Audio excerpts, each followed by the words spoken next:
8 ফেব্রুয়ারি বুধবার রাত 8টায় খালেদ মহিউদ্দিন আছে এডিটর স্পিকে জানিয়ে দিচ্ছি শিরোনাম। নতুন কমিশন সরকারের ক্ষমতায় থাকা ষড়যন্ত্র, সিইসির পদত্যাগ চায় বিএনপি।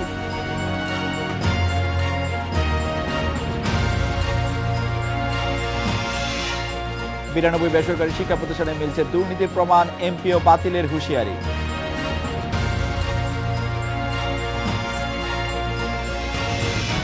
স্কুল ছাত্র আদনান কবির হত্যায় ডিস্কো বয়েজ ও বিগ বস গ্যাংয়ের 8 জন গ্রেপ্তার।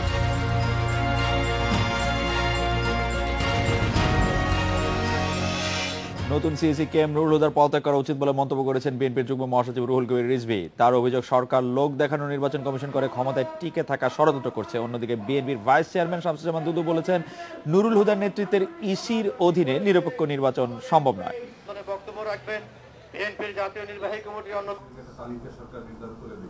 নতুন নির্বাচন কমিশন গঠনের প্রজ্ঞাপনের একদিন পর মঙ্গলবার রাতে আনুষ্ঠানিক প্রতিক্রিয়া জানায় বিএনপি। দলটির অভিযোগ, প্রধানমন্ত্রীর পছন্দে গঠিত হয়েছে নতুন ইসি। এমন একজন বিতর্কিত সাবেক সরকারি কর্মকর্তার নেতৃত্বে নির্বাচন। এর একদিন পর বুধবার টাঙ্গাইলে ছাত্রদলের এক অনুষ্ঠানে বিএনপির যুগ্ম মহাসচিব রুহুল কবির রিজভীর অভিযোগ, নতুন CEC K M Nurul Huda 1996 সালে আওয়ামী লীগ সমর্থিত জনতার মঞ্চের সঙ্গে ছিলেন। তবে নুরুল হুদা কোথায় কিভাবে জনতার মঞ্চে যুক্ত হন তা পরিষ্কার করেননি রিজভী। জেলাগুলোতেও তো আপনার জনতার মঞ্চ হয়েছে এবং সেখানেও আমলা বিদ্রোহ করা হয়েছে সে সময় এক্সিস্টিং সরকারের বিরুদ্ধে।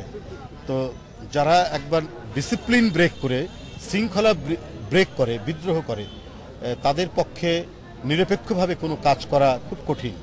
নুরুল হুদার নির্বাচন কমিশনের অধীনে সুষ্ঠু ভোট হওয়া সম্ভব নয় বলেও দাবি করেন রুহুল কবির রিজভী। প্রধান নির্বাচন কমিশনারের অধীনে একটা অবাধ, সুষ্ঠু, সবার কাছে গ্রহণযোগ্য এবং প্রভাবমুক্ত নির্বাচন হওয়া খুব দুষ্কর, এটা হওয়া সম্ভব না। সেক্ষেত্রে আমার মনে হয় তার বিরুদ্ধে যে অভিযোগ, এটা আরও তীব্র হওয়ার আগেই আমার মনে হয় তার পদ থেকে সরে যাওয়া উচিত। অন্যদিকে রাজধানীতে জাতীয় প্রেস ক্লাবের সামনে এক অনুষ্ঠানে নতুন ইসি নিয়ে ক্ষোভ প্রকাশ করেন বিএনপির আরেক নেতা শামসুজ্জামান দুদু। নির্বাচন কমিশনার হিসাবে যাকে নির্বাচিত বলে ঘোষণা করা হয়েছে, তিনি একজন বিতর্কিত ব্যক্তি। এই বিতর্কিত ব্যক্তি দিয়ে এই দেশে আগামীতে যে নির্বাচন হবে, সেই নির্বাচন গ্রহণযোগ্য হবে, এটা এই দেশের পাগলও বিশ্বাস করে। প্রধান নির্বাচন কমিশনার বিতর্কিত দাবি করে দুদু বলেন, এজন্য নতুন সিইসির প্রতি অনাস্থা জোরদার হচ্ছে। Hasan Misbah, independent news, Dhaka. নতুন কমিশনের অধীনে নিরপেক্ষ নির্বাচন সম্ভব নয় মনে করে বিএনপি। এ নিয়ে কথা বলতে আমাদের সাথে আছেন বিএনপির যুগ্ম মহাসচিব ব্যারিস্টার মাহমুদুল খোকন এবং আওয়ামী লীগের গবেষণা বিষয়ক সম্পাদক, আওয়ামী লীগের তথ্য গবেষণা সম্পাদক অ্যাডভোকেট আফজাল হোসেন আছেন আমাদের সঙ্গে। ব্যারিস্টার মাহমুদুল খোকন, বিএনপির মহাসচিব গতকাল 20 দলীয় বৈঠকের সাথে বলেছেন যে নতুন নির্বাচন কমিশনের অর্থাৎ কে এম নুরুল হুদার নেতৃত্বে সুষ্ঠু, অবাধ ও নিরপেক্ষ নির্বাচন সম্ভব হবে না। কে এম নুরুল হুদা এখনো কাজ শুরু করেননি। এর আগেই এই ধরনের কথা বলা কতটা সঙ্গত হলো? তিনি যে সুষ্ঠু, অবাধ, নিরপেক্ষ, গ্রহণযোগ্য নির্বাচন করতে পারবেন না, এটা কি করে বোঝা গেল? আজকে রিজভী সাহেব বলছেন যে তিনি জনতার মঞ্চে ছিলেন। তিনি আজকে সাক্ষাৎকার দিয়ে বলেছেন তিনি জনতার মঞ্চে ছিলেন না, সেই সময় তিনি কুমিল্লার ডিসি ছিলেন। আজকে রিজভী সাহেব বলছেন কুমিল্লায়ও তো কিছু কিছু জনতার মঞ্চ হয়েছে। এই বিষয়ে একটু আপনার মন্তব্য শুনতে চাইছি ব্যারিস্টার মাহমুদুল খোকন। দেখেন, বাংলাদেশের মানুষ সবাইকে সবাই চিনে। আপনাকে হয়তো, আমাকে হয়তো এক জায়গায় চিনবে না, কিন্তু আমার এলাকায় চিনবে, আরেক জায়গায় যেখানে কর্মক্ষেত্রে চিনবে। এবং এটা প্রত্যেকটা মানুষের ব্যাকগ্রাউন্ড জানে, তার অতীত জানে, সবকিছু থেকেই প্রতিমান হচ্ছে। আমি জানি না তার এই ব্যাকগ্রাউন্ড। উনি একটা অসত্য কথা বলেছেন ওনার সাক্ষাৎকারে, যেটা আসছে সাক্ষাৎকারে উনি বলেছেন যে তাকে এক প্রশ্ন করা হয়েছিল, আওয়ামী লীগ বা কোনো রাজনৈতিক দলের সঙ্গে আপনার জীবনে কখনো কি কোনো সংশয় ঘটেছিল? তিনি নুরুল সাহেব উত্তর দিয়েছেন, না, আমি কোনো পার্টির কোনো সদস্য নই, দলের সঙ্গে কোনো অ্যাফিলিয়েশন নেই, কোনো দলের সঙ্গে কোনো সংশয় নেই। আমি বলতে চাই, উনার বাড়ি পটুয়াখালী। উনি সর্বশেষ পার্লামেন্ট নির্বাচনে ওখানে আওয়ামী লীগের সমন্বয়ক ছিলেন। আমার এই বক্তব্যটা নিশ্চয়ই পটুয়াখালী যারা জনগণ, যারা রাজনীতি করে, তারা সবাই জানছে, শুনতেছে নিশ্চয়ই। এবং উনার যদি উনি রাজনীতি করে দেখেই একটা লোক যে পক্ষপাত দুষ্ট হবে তা তো ঠিক না। রাজনীতি করতে পারে, তারপর মানুষ নিরপেক্ষ হইতে পারে। যেন আমাদের বিচারপতিরা, অনেক মাননীয় বিচারপতি একসময় রাজনীতি করতেন, রাজনীতি সমস্ত যে মুহূর্তে উনি শপথ নেন বিচারপতি হিসাবে উনি একদম নিরপেক্ষ হয়ে যাচ্ছেন। এরকম এরকম অধিক আছে, বিভিন্ন জায়গা তো আছে। সেই কারণে শুধু তাই নয়, উনি কি আওয়ামী লীগ অফিসে যান নাই নির্বাচন, গত নির্বাচনে বা এর আগের নির্বাচনে পটুয়াখালীর? হ্যাঁ, ওনার এটা কেন উনি গোপন করলেন? উনি কি আওয়ামী লীগ কেন্দ্রীয় অফিসে যান নাই? কেন্দ্রীয় নির্বাচন সমন্বয় দায়িত্ব ছিলেন, সমন্বয়ক ছিলেন। বেরিসা বাবুদ্দিন খোকন, আপনি বলছেন যে পটুয়াখালী জেলা আওয়ামী লীগের যে নির্বাচন, জাতীয় নির্বাচনে, তাতে তিনি সমন্বয়কের পদ দায়িত্ব পালন করেছেন। আমরা পটুয়াখালীতে কেন্দ্রীয় পর্যায়ে ছিলেন। আমরা পটুয়াখালীতে একটু টেলিফোন করতে চাই। কাকে টেলিফোন করব বেরিসা বাবুদ্দিন খোকন? মানে কার কথা আপনি আমরা প্রামাণ্য হিসেবে ধরে নিতে পারবো? আওয়ামী লীগের যে নেতারা তাদেরকে বলেন, এবং বিএনপি বা অন্য রাজনৈতিক আমরা কি পটুয়াখালী জেলার আওয়ামী লীগের সভাপতিকে বা আওয়ামী লীগের সাধারণ সম্পাদককে পাবো কিনা আমরা একটু চেষ্টা করে দেখি। এবং বিএনপি অন্যান্য দলের সঙ্গে কথা বলেন, জানে তো। আচ্ছা, আওয়ামী লীগের এরা যদি অস্বীকার করে তাহলে আবার বিএনপির সাথেও আমরা কথা বলতে পারবো, কিন্তু আমরা এটা বিষয়টি জানা দরকার। অ্যাডভোকেট আফজাল হোসেন, এই বিষয়ে আপনার কোনো জানা আছে? আজকে আমরা সামাজিক গণমাধ্যমগুলিতে এটি নিয়ে ব্যাপক আলোচনা হতে দেখেছি যে বর্তমান সিইসি আসলে আওয়ামী লীগের নির্বাচন মনোনয়ন কমিটি বা পরিচালনা কমিটির সাথে সম্পৃক্ত ছিলেন, যেটি আবার তিনি অস্বীকার করেছেন যে তার সাথে আওয়ামী লীগের কোনো এই ধরনের কোনো সম্পৃক্ততা ছিল না। অ্যাডভোকেট আফজাল হোসেন, দেখুন, নির্বাচন কমিশনার পদটি একটি সাংবিধানিক পদ। এই পদে যিনি শপথ পড়ে এই দায়িত্ব পালন করবেন, তারপরে কিন্তু তিনি কোন রাজনৈতিক মতাদর্শে বিশ্বাসী অথবা কোন দল করেছেন অথবা কি করেছেন না করেছেন এটি তখন নিম্মেটেরে হয়ে দাঁড়ায়। সুতরাং আমি মনে করি যে আজকে নির্বাচন কমিশন নিয়ে যে ধরনের একটি অনাস্থা সূচক বক্তব্য বিএনপির পক্ষ থেকে দেয়া হচ্ছে, আমি মনে করি যে বিএনপি মজ্জাগত অভ্যাস হচ্ছে সবকিছু। অ্যাডভোকেট আফজাল হোসেন, আমার প্রশ্নটি এটি ছিল না। আমার প্রশ্ন ছিল হচ্ছে পটুয়াখালী জেলা আওয়ামী লীগের সমন্বয়ক ছিলেন কিনা AKM নুরুল হুদা। তিনি পরে কি করবেন সেটা তিনি পরে বিবেচনা করবেন। আওয়ামী লীগ, জি, তিনি ছিলেন কিনা, তিনি এই দায়িত্ব পালন করেছেন কিনা? আমি বাংলাদেশ আওয়ামী লীগের কেন্দ্রীয় কমিটির একজন সম্পাদক হিসেবে বলছি, আমার বাড়িও পটুয়াখালী, এবং বাংলাদেশ আওয়ামী লীগের কেন্দ্রীয় নির্বাচন পরিচালনা যে কমিটি থাকে অথবা স্থানীয় পর্যায়ে যে কমিটি থাকে, কোন কমিটির সদস্যই নুরুল হুদা নয়। সুতরাং নুরুল হুদার পক্ষে কোন আওয়ামী লীগের একটি মত সংগঠনের বাহির থেকে এসে নির্বাচন পরিচালনা করার প্রশ্নই আসে না। অ্যাডভোকেট আফজাল হোসেন, আপনি আমাদের 10 সেকেন্ড সময় দেবেন। বেরিসা মাহমুদুল খোকন, অ্যাডভোকেট আফজাল হোসেন নিজেই পটুয়াখালীর একজন, এবং তিনি বলছেন যে কোনোভাবে KM নুরুল হুদা এর সাথে ছিলেন না। আপনারা মিথ্যাচার করছেন কিনা বেরিসা মাহমুদুল খোকন? উনি যেটা বলেছেন খুব কৌশল উত্তর দিয়েছেন, বলছেন যে উনি কোন কমিটির সদস্য ছিলেন না, উনি আওয়ামী লীগ কমিটি যান নাই পটুয়াখালী নির্বাচনের সময়। উনিকে এটা অস্বীকার করতে পারবে? উনি আওয়ামী লীগ অফিসে যাওয়ার কমিটির সদস্য দুটি নির্বাচনের সময় বেরিসা মাহমুদুল খোকন আওয়ামী লীগ অফিসে সমান নির্বাচনে না শেষ করছি নির্বাচনের সময় নির্বাচনের সমন্বয় করার জন্য ওনার লিস্টের নাম ছিল না ছিল immaterial, whether he worked for Awami League or not, that is important. নির্বাচনে কি হিসাবে নাম ছিল আমরা এই প্রশ্নটি করতে চাই। আওয়ামী লীগের সমন্বয় বেরিসা মাহমুদুল খোকন কি ছিলেন বলে আপনি দাবি করছেন? উনি বিভিন্ন এলাকায় গেছেন, আওয়ামী লীগের পক্ষে কাজ করেছেন এবং ওখানে সমন্বয় করেছেন। পদটি কি ছিল? উনি কেন্দ্রীয় পর্যায়ে আওয়ামী লীগের নির্বাচনের সময়, জি, আওয়ামী লীগের নির্বাচনের সময় তিনি সমন্বয় উনি পদে ছিলেন কি ছিলেন না সেটা আমি জানি না, তবে উনি নির্বাচনের সময় মাঠে ছিলেন আওয়ামী লীগের পক্ষে গত নির্বাচনের সময়। কিন্তু আপনি সাক্ষাৎকারটিকে মিথ্যা বলে আপনি এটি বলেছিলেন যে তার সাথে আওয়ামী লীগের কোনো পদ বা পদবী সম্পর্ক রয়েছে। আপনি বলেছেন কিছুক্ষণ আগে যে তিনি আওয়ামী লীগের পদ নিয়েছেন, এখন বলছেন যে তিনি পদে ছিলেন না। দুটি এক কথা হচ্ছে কিনা? না না, উনি বলে ওনার কাছে প্রথম প্রশ্ন ছিল আওয়ামী লীগ বা কোন রাজনৈতিক দলের সঙ্গে আপনার জীবনে কখনই কোন সংশ্লিষ্টতা ছিল, সংশ্লিষ্ট ছিল কিনা? জি, সংশ্লিষ্ট ছিল। উনি বলছেন যে না, কোন সংশ্লিষ্ট ছিল না। উনি বলছেন যে কোনো সংশ্লিষ্টতা ছিল না। অ্যাডভোকেট আফজাল হোসেন, এই কথা বেরিসা মাহমুদুল খোকন জোর দিয়ে বলছেন আওয়ামী লীগের সাথে বর্তমান প্রধান নির্বাচন কমিশনারের সংশ্লিষ্টতা ছিল, তিনি আওয়ামী লীগের হয়ে মাঠে ভোট চাইতে গিয়েছেন। এই ব্যাপারে কি আপনি কোনো কিছু জানেন যে আপনি বলবেন যে পটুয়াখালীতে মাঠে ভোট চাইতে গিয়েছেন কিনা কে এম নুরুল হুদা আওয়ামী লীগের হয়ে নৌকা মার্কায়? না, আমি ওই এলাকার একজন সন্তান হিসাবে আমি বলি যে আমরা আওয়ামী লীগের পক্ষ থেকে সবসময় কেন্দ্রীয় নেতৃত্বের পক্ষ থেকে ওই এলাকায় নির্বাচন পরিচালনা করেছি। উনি কোনো সমাবেশে অথবা কোনো মিটিংয়ে বক্তব্য করেছেন এটা আমার নলেজে নাই এবং এটা করেননি, কখনই করেননি, এটাই আমরা জানি। এবং এটা বিএনপির একটা আজকে এই বিষয়টি করে একটা সাংবিধানিক পথকে বিতর্কিত করার জন্য তারা চেষ্টা করেছে। তারা বাংলাদেশে মনে করে যে বিএনপি করলে অথবা বিএনপির মতাদর্শ হলেই তারা নিরপেক্ষ। মুক্তিযুদ্ধের পক্ষের অন্য যে কোনো মানুষ, একজন বীর মুক্তিযোদ্ধা, তিনিও কিন্তু অনিরপেক্ষ হয়ে যান তাদের দৃষ্টিতে। সুতরাং আমি যেটা মনে করি আজকে বিএনপির এই অনাস্থা জায়গা থেকে বেরিয়ে এসে মহামান্য রাষ্ট্রপতি যে উদ্যোগটি নিয়েছেন, অতীতের যে কোনো সময়ের চেয়ে গণতান্ত্রিক পন্থায় একটি নির্বাচন কমিশন গঠন করা হয়েছে, সেই নির্বাচন কমিশন মানে আস্থা রেখে গণতান্ত্রিক পন্থায় কিরকম অ্যাডভোকেট আফজাল হোসেন, গণতান্ত্রিক পন্থা কিরকম, গণতান্ত্রিক পন্থা কিরকম? অতীতে তরিকত ফেডারেশনের 3 জনের নাম এসেছে 10 জনের মধ্যে। এই ক্ষেত্রেই বললাম তরিকত ফেডারেশনের 3 জনের নাম এসেছে 10 জনের মধ্যে।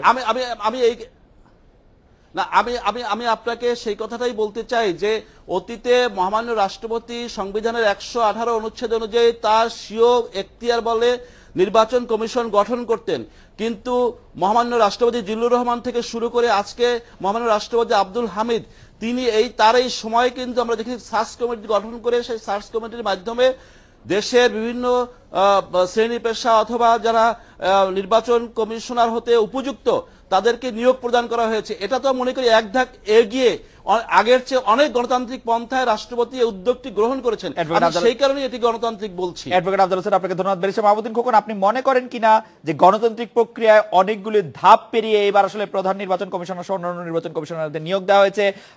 মহামান্য রাষ্ট্রপতি চাইলে 118 অনুচ্ছেদের বরাতে তিনি যে কোনো ভাবে এটি করতে পারতেন, সেটির ক্ষেত্রে আপনার মন্তব্য শুনতে চাইবো বেরিসা মাহমুদুল খোকন। আমি আবার বলছি, ওনার আওয়ামী লীগের সঙ্গে সংশ্লিষ্ট ছিল গত নির্বাচনে, এবং আফজাল সাহেব তো উনি তো এমপি না, উনি হয়তো কেন্দ্রীয় রাজনীতি করছেন। এবং পটুয়াখালীতে যদি আপনারা ইন্ডিপেন্ডেন্ট টেলিভিশন থেকে আপনাদের পটুয়াখালী এবং কেন্দ্রীয় অফিসে যদি যোগাযোগ করেন আমার কথা সত্য পাবেন।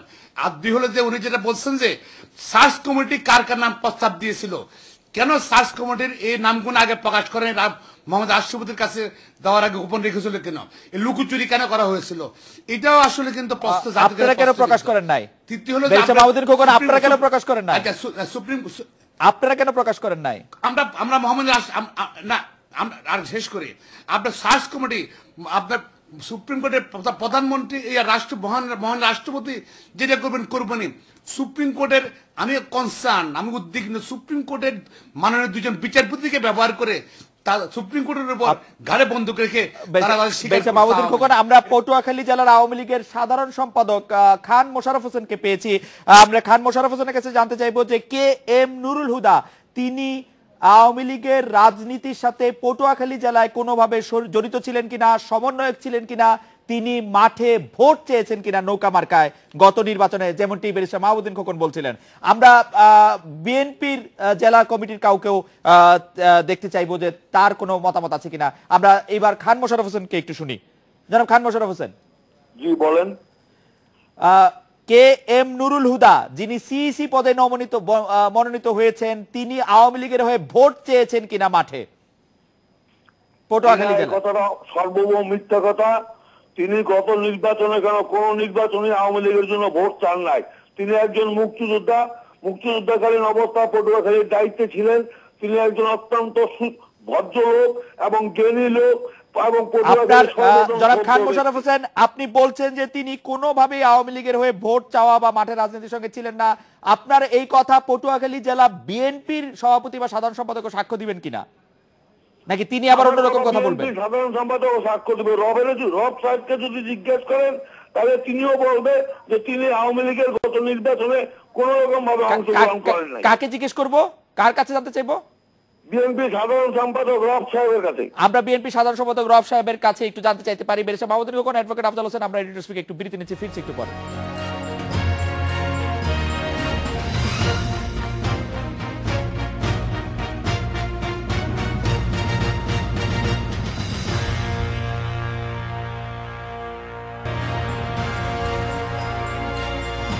ফিরে এলাম স্পিকে। অ্যাডভোকেট আফজাল, আমি আপনাকে একটি বিষয় উদ্ধৃত করতে চাই, সেটি হচ্ছে তরিকত ফেডারেশনের মহাসচিব এবং লক্ষ্মীপুর 1 আসনের সংসদ সদস্য এম এ আউয়াল, তিনি পত্রপত্রিকায় বলছেন আমরা আধ্যাত্মিক মানুষ, এই জন্য আমাদের দেওয়া নাম হয়তো বেশি টিকেছে, যেখানে 5টি নামের মধ্যে 3টি নামই তরিকত ফেডারেশনের এসেছে। সেটিকে কি একটু অস্বাভাবিক মনে হয় কিনা, বা নাকি তরিকত ফেডারেশনের দেওয়া নাম বেশি পছন্দসই ছিল আওয়ামী লীগ বা বিএনপি বা অন্যান্য দলের দেওয়া নাম থেকে? অ্যাডভোকেট আফজাল হোসেন। আসলে এই নির্বাচন কমিশন দেশের বিশিষ্ট জনদের দিয়ে গঠন করা হয়েছে। এখন গঠন করার পরে স্বাভাবিকভাবেই তারা বাংলাদেশের বিভিন্ন ভাবে বিভিন্ন জনের সাথে সম্পর্কিত হতেই পারে, কারণ একটি ছোট দেশ সবাই সবার সাথে আত্মীয়তার সূত্রে হতে পারে, অথবা এলাকার সূত্রে হতে পারে, অথবা অন্যান্য সূত্রে হতে পারে। অ্যাডভোকেট আফজাল আমাদেরকে একটু সময় দিবেন। পটুয়াখালী জেলা বিএনপি সভাপতি আব্দুর রব আছেন আমাদের সঙ্গে। জনাব আব্দুর রব, আমরা একটা বিষয় জানতে চাইছিলাম যে নতুন যে প্রধান নির্বাচন কমিশনার AK-M নুরুল হুদা, নতুন প্রধান নির্বাচন যে KM নুরুল হুদা, তিনি কোনোভাবে আওয়ামী লীগের রাজনীতির সাথে, পটুয়াখালীর স্থানীয় রাজনীতির সাথে জড়িত ছিলেন কিনা, সমন্বয়ক ছিলেন কিনা, তিনি আওয়ামী লীগের হয়ে ভোট চেয়েছেন কিনা? জনাব আব্দুর রব। বর্তমান সিইসি সাহেব, ওনার বাড়ি হলো বাউফল নোমালা ইউনিয়নে, এবং উনি আওয়ামী লীগ, ওনার ফ্যামিলি আওয়ামী লীগ, উনি নিজেও আওয়ামী লীগের সাথে সম্পৃক্ত। আওয়ামী লীগের সাথে সম্পৃক্ত মানে উনি আওয়ামী লীগের হয়ে ভোট চেয়েছেন? না, ভোট চেয়েছেন কিনা, ভোট চাওয়া এক জিনিস, উনি তো চাকরি করতেন, ভোট চাওয়া এক জিনিস, এবং উনি গত 93-তে যে জনতার মঞ্চ ছিল তার সাথে উনি সম্পৃক্ত ছিলেন। কোন জায়গার জনতার মঞ্চ? ওনার অনেক আওয়ামী লীগের নেতাদের সাথে অনেক ছবি টবি আছে। আওয়ামী লীগের নেতাদের সঙ্গে তার ছবি টবি আছে এবং তারা পারিবারিকভাবে আওয়ামী লীগকে সমর্থন করে। হ্যাঁ, ওনার ছোট ভাই হইলো ওই ইউনিয়নের সহ সভাপতি আওয়ামী লীগের। আর উনি আওয়ামী লীগের হয়ে ভোট চেয়েছেন কিনা সেই বিষয়ে জানতে চাইলে আপনি বলেন যে ভোট চাওয়াটা আলাদা বিষয়। যখন আওয়ামী লীগের সমর্থক, আওয়ামী লীগের হিতাকাঙ্ক্ষী, আওয়ামী লীগের ফ্যামিলি ওনার, তো ভোট ওনরা এবং যাতে আওয়ামী লীগ পায় এটার জন্য স্যার বলার অবকাশ রাখে না। না, বলার অবকাশ একটু থাকে যে উনি নিজে চেয়েছেন কিনা ভোট। উনি নিজে চেয়েছেন কিনা, উনি আওয়ামী লীগের সাথে যখন সম্পৃক্ত, আওয়ামী লীগের ওই জনতার মঞ্চে উনি আন্দোলন করছে, অতএব উনি আওয়ামী লীগের সাথে তো ভোট ওনার চাওয়ার আর বাকি থাকে না। ওকে, জনাব আব্দুর রব, আপনি আমাদের সাথে একটু থাকেন। পটুয়াখালী জেলা আওয়ামী লীগের সাধারণ সম্পাদক আমাদের সঙ্গে আছেন, তার কাছ থেকে জানতে চাইবো যে জনাব শাহজাহান, আপনি বলছিলেন যে তার সাথে আওয়ামী লীগের কোনো সম্পৃক্ততা নাই, কিন্তু পটুয়াখালী জেলা বিএনপি সভাপতি আব্দুর রব বলছিলেন যে তাদের পরিবার বা আওয়ামী লীগের সমর্থক, তার ছোট ভাই ইউনিয়ন পর্যায়ে আওয়ামী লীগের নেতা, এবং আওয়ামী লীগের নেতাবৃন্দের সাথে তার অনেক যোগাযোগ ছিল। এই বিষয়ে আপনার কাছে কি নতুন জানতে পারবো? আপনি কি জনাব আব্দুর রবের কথা শুনেছেন? জনাব শাহজাহান। হ্যালো জনাব মোশাররফ, আপনি কি জনাব আব্দুর রবের কথা শুনেছেন? জনাব আব্দুর রব বলছিলেন। জি জি, আমি শুনছি, তার কথা শুনছি। জি জি, তিনি কি সত্য বলেছেন?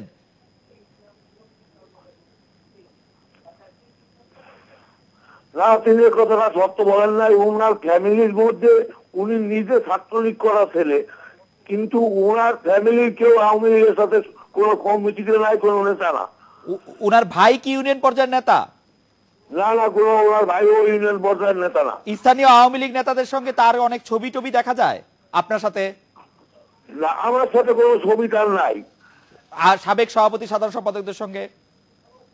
অন্যান্য সভাপতি সাধারণ সম্পাদক বাবু ভোরে তার বাড়ি, হয়তো বাবু ভোরের কোনো নেতারা তার সাথে দেখা করতে হয়েছে, মানে সেই ছবিটা দেখানো হয়েছে।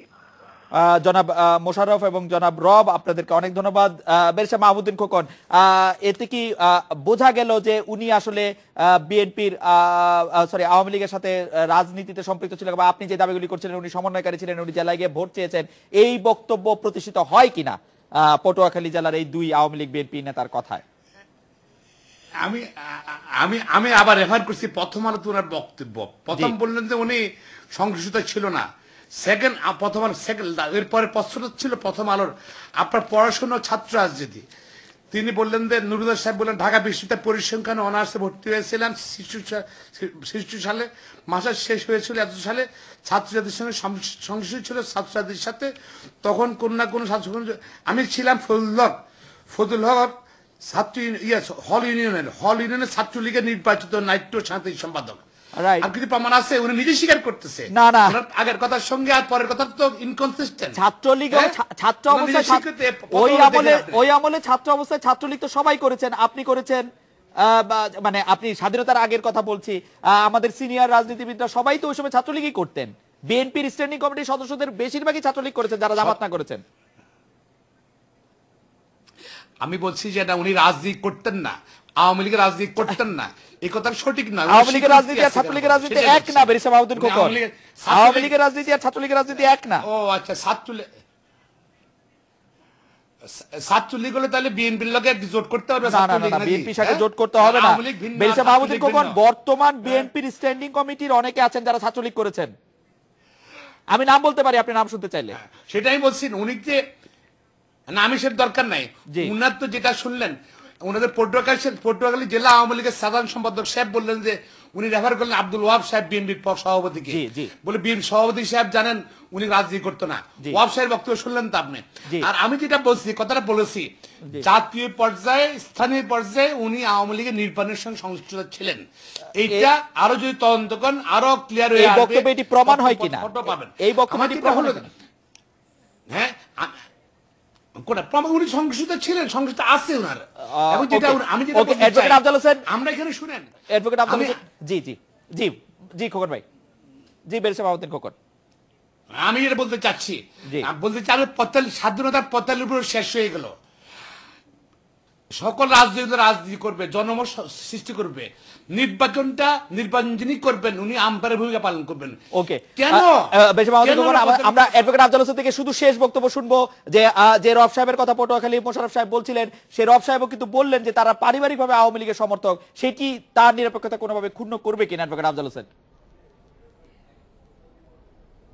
না, আমি মনে করি এটাকে সাংবিধানিক পদ, এই পদে থেকে অতীতে কে কি করেছেন, কোন ছাত্র অবস্থায় কোন সংগঠনের সাথে জড়িত ছিল, এটা কোনো বিবেচ্য বিষয় না। আমাদের মনোযোগটি হওয়া উচিত তিনি তার সাংবিধানিক দায়িত্বটি সঠিকভাবে পালন করার ক্ষেত্রে আমরা তাকে সহযোগিতা করব।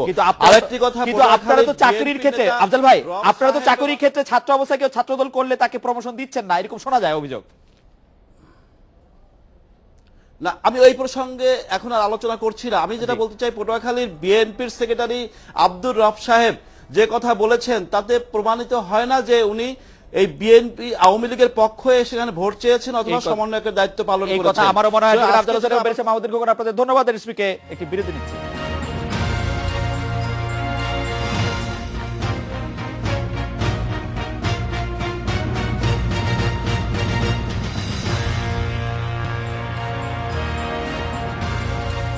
বিরানব্বইটি বেসরকারি শিক্ষা প্রতিষ্ঠানের দুর্নীতি ও অনিয়মের প্রমাণ মিলেছে। এসব প্রতিষ্ঠানের এমপিও বাতিল সহ নানা শাস্তি দেওয়ার চিন্তা করছে মাধ্যমিক উচ্চ শিক্ষা অধিদপ্তর।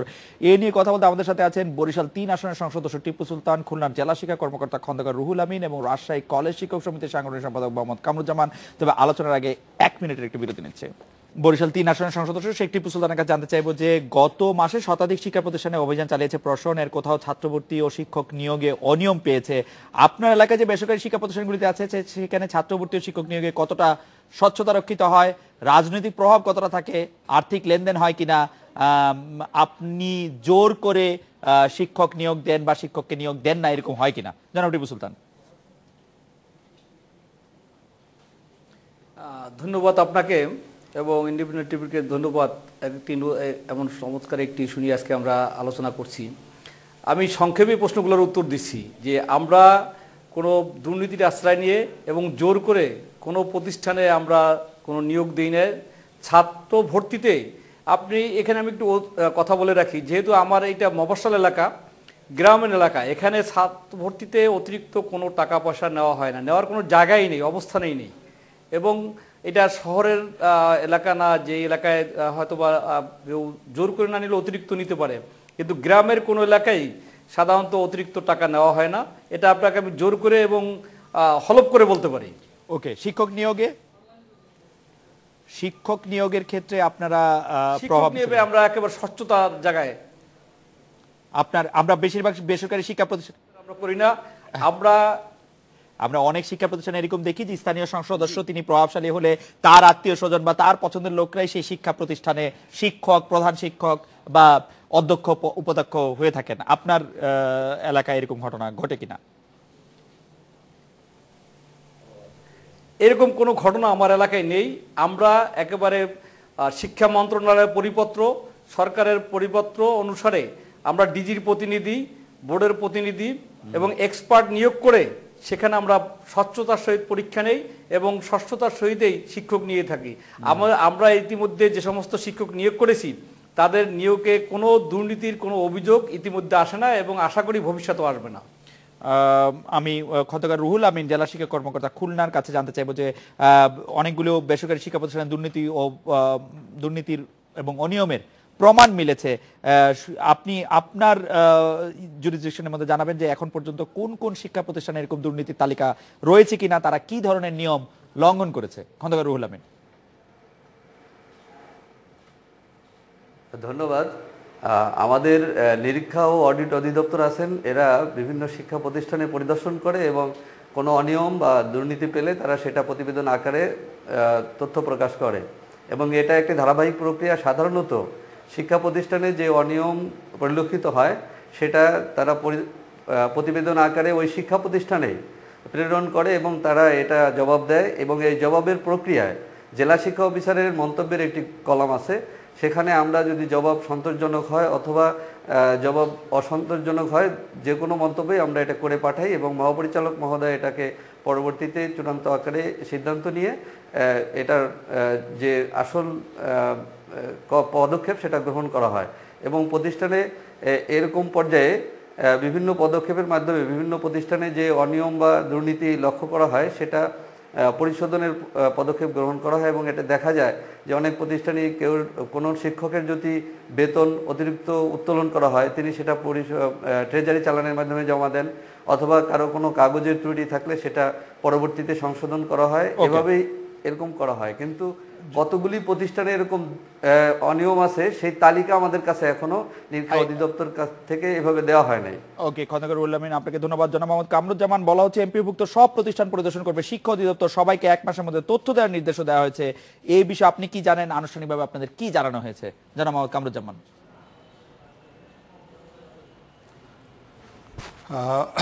ধন্যবাদ। এটি তো একটি ধারাবাহিক প্রক্রিয়া। আপনি নিশ্চয়ই জানেন আমরা রাজশাহী সদর আসনের আমাদের পরিচালনা, আমাদের কলেজ, আমাদের সদর আসনের মাননীয় এমপি ফজলে হোসেন বাদশাহ রাজশাহীতে শিক্ষা প্রতিষ্ঠানের মানগুলো উন্নত করার ক্ষেত্রে গুরুত্বপূর্ণ ভূমিকা পালন করে আসছে এবং যে কোনো সময়ের তুলনায় রাজশাহী আরও অনেক বেশি শিক্ষাবান্ধব নগরী হিসেবে কার্যক্রম পরিচালনা করছে। যে অভিযোগগুলোর কথা শুনলাম আমরা রাজশাহী শহরে এটি কল্পনাও করতে পারি না, এরকম কোনো বিষয় নাই। একটি ধারাবাহিক প্রক্রিয়ার মধ্য দিয়ে প্রতিষ্ঠানগুলো নানান কর্মকাণ্ড তদারকি করে থাকে। ডিজি অফিস, শিক্ষা ভবন থেকে এটি পরিচালনা করা হয়ে থাকে। সেই ধারাবাহিক প্রক্রিয়ায় বিভিন্ন সময়ে প্রতিনিয়ত আমাদেরকে তথ্য দিতে হয়, কখনো ছাত্রের তথ্য দিতে হয়, কখনো শিক্ষকের তথ্য দিতে হয়, কখনো প্রশিক্ষণের তথ্য দিতে হয়। ফলে সার্বিকভাবে শিক্ষার একটি মান আমরা উন্নত করার প্রাণান্তকর চেষ্টা করছি এবং রাজশাহীতে এটি কিছুটা বেড়েছে বলেই আমরা মনে করি। জনাব কামরুজ্জামান, জনাব খন্দকার রুহুল আমিন এবং জনাব টিপু সুলতান, আপনাদের অনেক ধন্যবাদ। এর স্পিকে একটি বিরতি নিচ্ছি।